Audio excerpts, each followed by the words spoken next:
নামাজে অনেক সময় রাকাত ভুলে গেলে করণীয় কি? অনেক সময় 3 রাকাত পড়লাম নাকি 4 রাকাত ঠিক মনে থাকে না।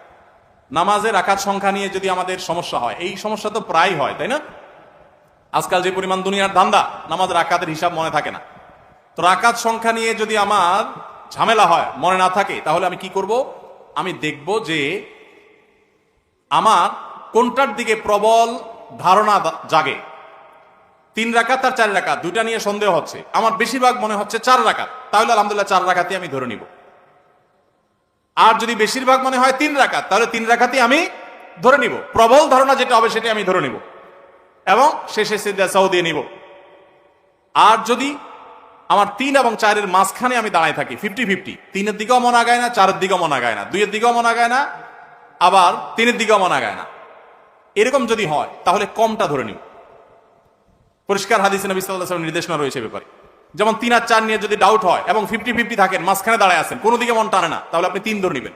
3 ধরে নামাজ শেষ করবেন, শেষে সিজদা সাহু দিয়ে দিবেন, বাস নামাজ হয়ে যাবে ইনশাআল্লাহ।